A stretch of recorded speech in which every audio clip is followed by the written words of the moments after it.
Welcome to movers and shakers. दोस्तों, आज एक बहुत ही अनएक्सपेक्टेड मेहमान हमारे बीच आ रहे हैं। Ladies and gentleman, please welcome none other than Mohammad Azharuddin. अरे यार, मेहरबानी करके तालियां तो बजा दीजिए, इसके लिए एक्स्ट्रा पेमेंट कर दी जाएगी। आप लोगों ने देखा, बिना लिए दिए तो इस देश में कोई काम ही नहीं बनता है। Anyway, thank you so much for coming here, Azhar भाई। शेखर, थैंक्स तो मुझे आपका करना चाहिए, वरना इन दिनों कोई भी हमारी शक्ल तक देखना नहीं चाहता। अब देखो ना, पहले मुझे लोग कहते थे अजहर, अब कहते हैं ए जहर। क्या ऐसे में अगले जन्म में फिर से आप कैप्टन बनना चाहेंगे? मैं अपने अगले जन्म में कैप्टन के बजाय कछुआ बनना प्रेफर करूंगा। यू नो, कछुआ? जिंदगी में कुछ हुआ क्या? वजह क्या है? नंबर एक, कछुए पे जीतने का कोई प्रेशर नहीं होता, और दूसरे खराब वक्त आने पर कम से कम वो अपनी शेल में खुद को छुपा तो सकता है। अब क्या प्लान्स हैं? अभी मैं फिल्म सूर्यवंशम देखूंगा। सूर्यवंशम? फॉर गॉड से क्यों? ये महसूस करने के लिए कि मैं दुनिया में अकेला नहीं। मतलब अच्छे से अच्छे फ्लॉप होने से बचन नहीं सके, ओहो। और आजकल संगीता जी क्या फरमा रही हैं? वो तो बहुत खुश है और गाना गा रही है। Ladies and gentlemen, our guest tonight are actor Satyan Kapoor and actress Dolly Bindra. But before that, give a large round of applause for Cherokee and the Rubber Band. Ab karo aap.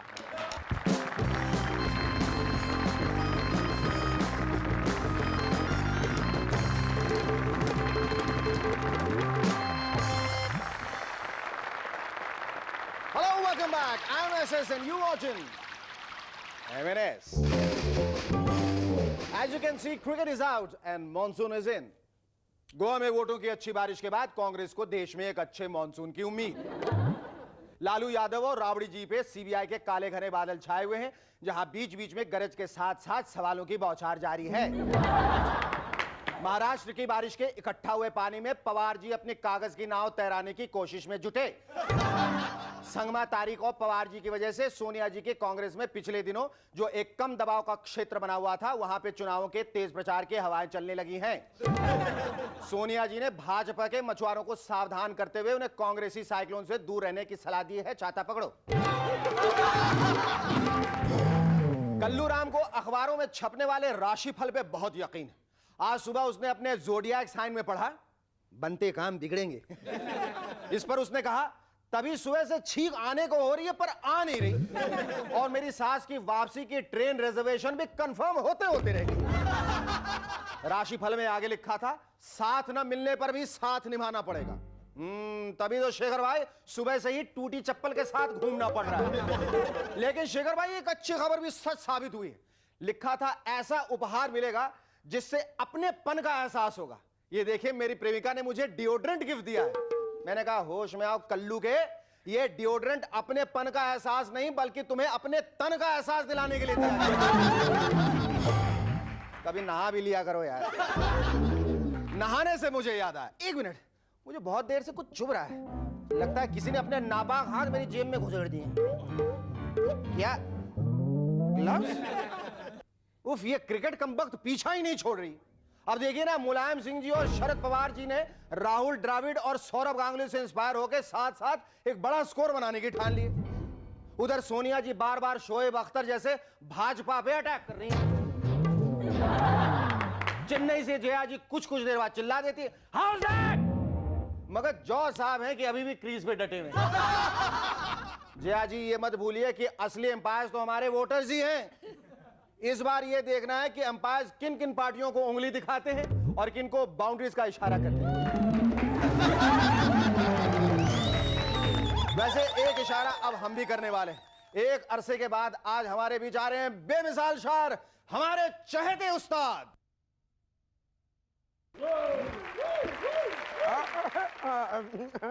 तुमने बुलाया और हम चले आए फिर से बेशर्मों की तरह। लेकिन इस बार क्या शेर लेकर आए हैं आपके लिए, जरा सुनिए। ओहो, जब भी चाहा के भूल जाए हमें, जब भी चाहा के भूल जाए हमें, तब तब मुआ रिपीट टेलीकास्ट हो गया। आप फिर आगे इग्नोर कीजिए, आगे सुनिए। आंखों का बुलावा था, बिछी फूलों की सेज थी। आहा, आंखों का बुलावा था, बिछी फूलों की सेज थी, तब भी कुछ न कर सके जब इनकी प्राइम एज थी। यार 4 तिनके ही सही पर ऐसा यार 4 तिनके ही सही पर है सयाद, पर ये तो सयाद नहीं अनवर है। Oh sorry Anwar, sorry. चलो अच्छा हुआ, चलो अच्छा हुआ, अपनों में कोई गैर तो निकला। चलो अच्छा हुआ, अपनों में कोई गैर तो निकला। शेर तो बहुत सुनाए पर न सर निकला न पैर निकला।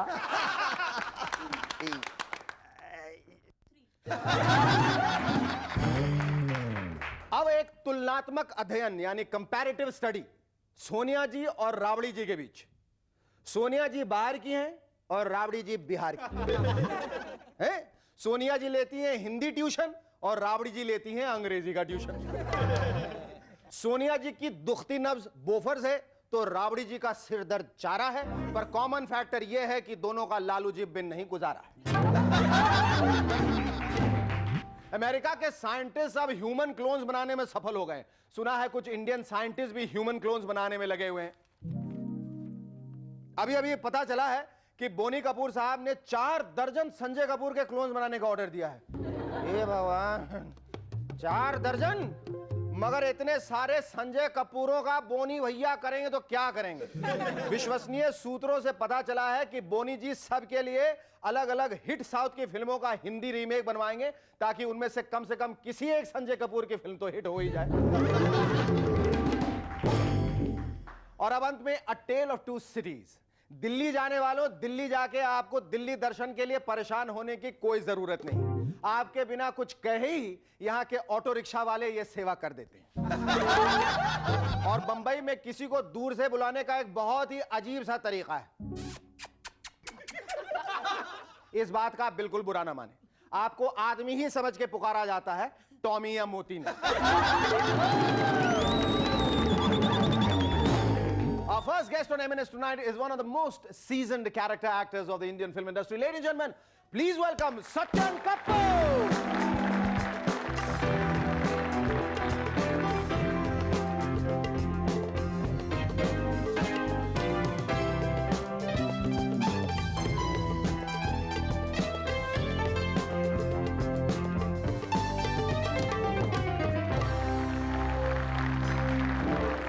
सर, आप हमारे शो में आए, हमें बड़ा अच्छा लगा, शुक्रिया। भाई मुझे भी आपने बुलाया, बहुत अच्छा लगा। लेकिन एक बात मैं आपको बताऊं, आपका इतना बढ़िया महान कार्यक्रम आप बड़े बड़े कलाकारों को दर्शकों तक पहुंचाते हैं, भाई ये बहुत अच्छी बात है।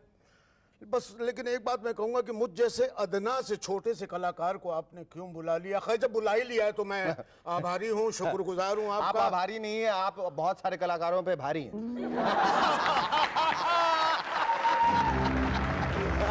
भाई इसके लिए फिर मैं आपका धन्यवाद कहता हूँ। और दूसरी बात यह है कि मैं भगवान से प्रार्थना करता हूँ कि आपका ये कार्यक्रम बहुत आगे बढ़े, शुक्रिया, बहुत तरक्की करे, दूधों ना आए पूतों फले। और भाई जीते रहो, खुश रहो। नमस्कार, मैं चलता हूँ। नमस्कार, थैंक यू फॉर कमिंग। अरे कपूर साहब, एक सेकंड।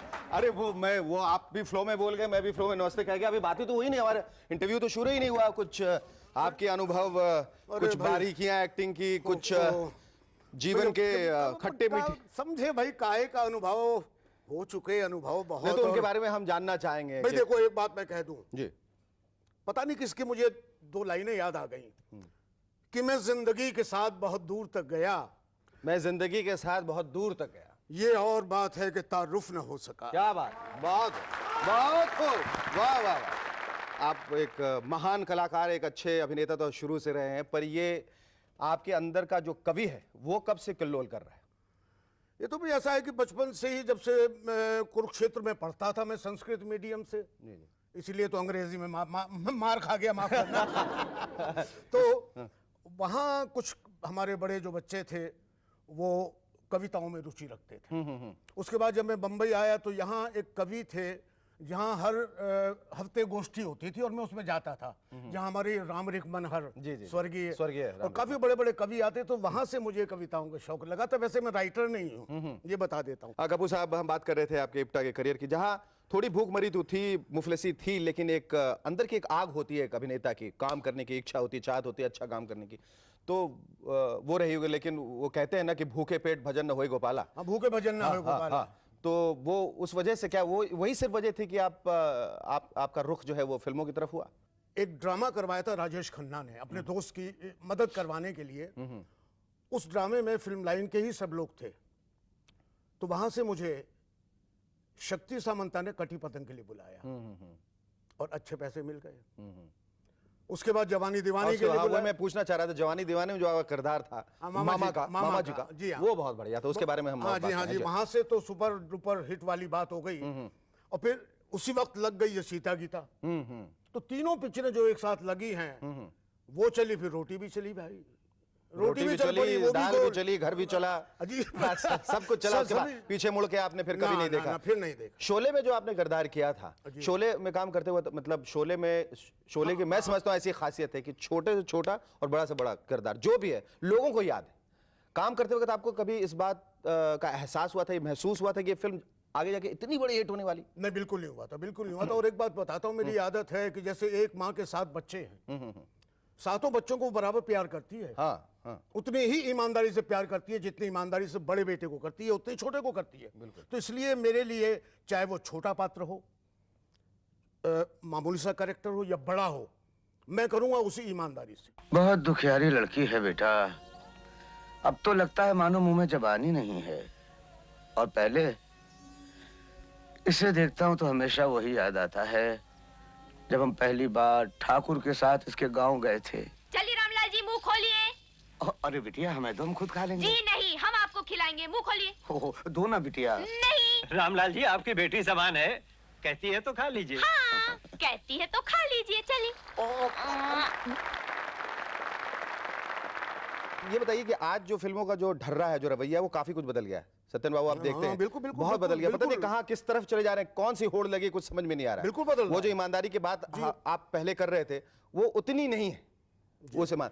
और ये जो एक भाषा का प्रयोग है, जो हिंदी भाषा का प्रयोग, वो भी कम होता चला जा रहा है। आप देखिए कि हिंदी फिल्मों में काम करने वाला कलाकार जो पुरस्कार लेने जाते हैं वो अंग्रेजी में धन्यवाद देते हैं, सब कुछ अंग्रेजी में बोलते हैं। बड़े बड़े दुख की बात है शेखर, मैं आपको बताऊं, पता नहीं क्यों ऐसा हो रहा है।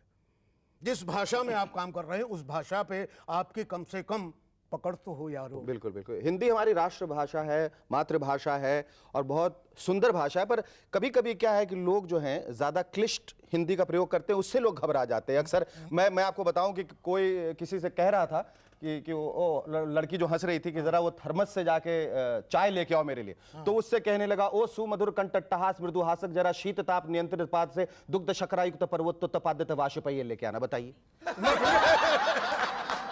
इससे तो लोग घबराएंगे ही। आप भी काफी अनुभवी रह चुके हैं, मतलब ट्रेन को कहते हैं लौह पथगामी, विद्युत रथ वगैरह वगैरह, जो भी कुछ है। हाँ, तो आपके पास एक पिस्तौल की बड़ी खूबसूरत सी परिभाषा थी। पिस्तौल को अगर हिंदी में, भाई हिंदी में तो उसको हम कह लेंगे आम भाषा में तमंचा। तमंचा तो उर्दू है ना सत्यन साहब, हिंदी क्या? हिंदी हाँ, हिंदी में उसे कहेंगे कि तीक्ष्णतम लोकटित प्राणहारक शीर्षक गुटिका गर्भीभूत ज्वल ज्वालाग्राही विस्फोटक सचाप वक्र नलिका यंत्र, यानी कि पिस्तौल।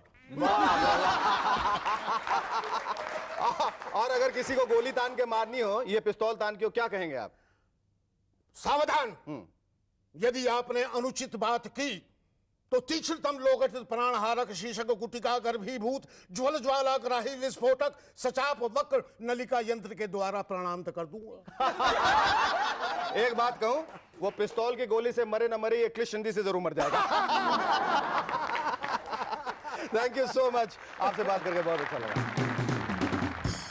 Our second guest on MNS tonight is someone who drew her inspiration to become an actress from none other than Zeenat Aman, and today is widely appreciated for her role in the immensely popular series Hum Sab Ek Hain. Ladies and gentlemen, please welcome Dolly Bindra. Hey! Hey! Hey! Hey!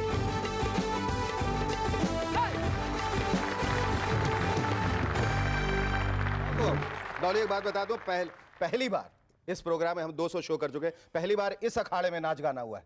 आप जो आके किए ना, अक्सर हमारा अखाड़ा वो है, लेकिन इस अखाड़े में पहली दफा हुआ। Dolly tell me how did all, कैसे शुरुआत की तुमने जिंदगी का, मतलब कहाँ से? I believe that you were a dress designer, उसके बाद तुम एक्टिंग के क्षेत्र में कैसे आ गई? एक्टिंग के क्षेत्र में मैं पहुंची, सीरियल्स किए मैंने पहले। I was not really keen on doing a serial. क्यों? बिकॉज मुझे पता नहीं था कि मैं पहुंच पाऊंगी जहाँ मुझे पहुंचना है।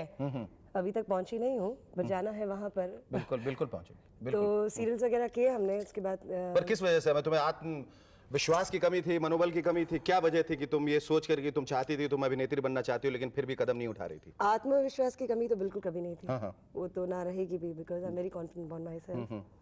और सीरियल्स वगैरह के पहले मैंने स्कूल्स वगैरह में स्टेज बहुत किए। तुम जूही चावला की तरह बहुत लगती हो, किसी ने कहा? मैंने कुछ सुना नहीं। हाँ, तुम स्टेज की बात कर रही थी, राइट। तो उसके बाद मैंने सीरियल्स वगैरह शुरू किए, उसके बाद फिल्में शुरू की, और अब यहाँ हूँ। हम सब एक है मिला, और हम सब एक में तुम्हारे किरदार की बहुत तारीफ हो रही है, मैंने भी देखा, तुम बहुत अच्छा अभिनय किया है। क्या खासियत है, कैसे तुमने अप्रोच किया था उस अप्रोच? मैंने नहीं रोल के किया प्रति? था। नहीं, उस रोल के प्रति तुम्हारा क्या अप्रोच था जब तुम्हें वो रोल मिला? दिमाग में कोई एक कुछ नहीं, मैंने दिमाग में कुछ अपने आप में वो पिक्चर नहीं बनाई कि मुझे ये ऐसा करना है। वो रोल है राकेश बेदी जी की मिसेस का। आ गए तो सही। हाँ। पता है, आज सोहन ने मुझे ड्रीम स्कीम का मेंबर बना लिया है। क्या? हाँ जी, आज के बाद मैं अपनी ज्वेलरी के लिए आपको तंग बिल्कुल नहीं करूंगी। अरे मतलब तुझे सोहन शोन ने मेंबर बना लिया और तू मेरा मेंबर नहीं बन सकती थी? देखो जी, ऐसे ही होता है, जिसने पहले ऑफर शॉफर दिया है ना, उसी को मेंबरशिप मिलती है। हाँ जी। Hello, welcome back to M&S once again. Yes, Dolly, we were talking about how Zeenat Aman and Deepti Nawal inspired you to get into acting. किस तरह से आपको अनुप्राणित किया, प्रेरित किया? दीप्ति जी का तो I met Deepti ji when I was doing, I just started doing a serial, 1 or 2 pilots I had done. तो उन्होंने कहा था, Dolly, you should do stage also. हाँ। तो स्टेज में क्या होता है, रियल ऑडियंस आपके सामने बैठी है, आप कैसे परफॉर्म करते हैं। I wanted to see whether I get nervous or no doing it. So after that, I got a serial, I got a play which was called किस किस को प्यार करूं, directed by Bablu Mukherjee. किस किस को प्यार Like that? करूं। Okay, oh, the other one. The other one. तो वो प्ले मैंने किया, तो I liked it very much. And who eventually got nervous, the audience or you? I'm sure with your confidence, Well, must I be the didn't get audience who got nervous nervous. at all. And I still want to do more plays because you get different experience there. Total different. और आगे क्या करना चाहती हो? किस किस्म के projects तुम्हें मिल रहे हैं? किस किस्म के प्रोजेक्ट्स तुम करना चाहती हो? मैं करना चाहती हूँ तो बहुत कुछ. Bigger screen, smaller screen. And thanks to Hum Sab Ek Hai, where I've reached today, people know me. So you're very happy with the way your life is shaping up, your career happy, shaping up. yes. And definitely with times and with your kind of confidence is going to get better by the moment. Thank you so much. Thank you Lovely very talking to you. much. Thank you. आपको याद होगा हमने एक नई श्रृंखला की शुरुआत की थी जिसमें सवाल आपके होंगे, जवाब हमारे होंगे। उसी श्रृंखला के तहत ये सवाल हमें भेजा है नई दिल्ली से अनुष्टुप और रुपयन ने। सवाल यह है कि हमने बड़ी मेहनत से इंडियन क्रिकेट टीम के लिए 11 किलोमीटर लंबा कंग्रेचुलेशन बैनर बनवाया था। अब हम इस बैनर का क्या करें? ऑस्ट्रेलिया भेज दें या अगले वर्ल्ड कप के लिए संभाल के रखें? मेरे ख्याल से अनुष्टुप और रुपयन आप कुछ भी ना करें, बल्कि एक कैंची लेके इस बैनर के बहुत सारे छोटे छोटे टुकड़े काट के रुमाल बना लें। आंसू पोंछने के काम आएंगे।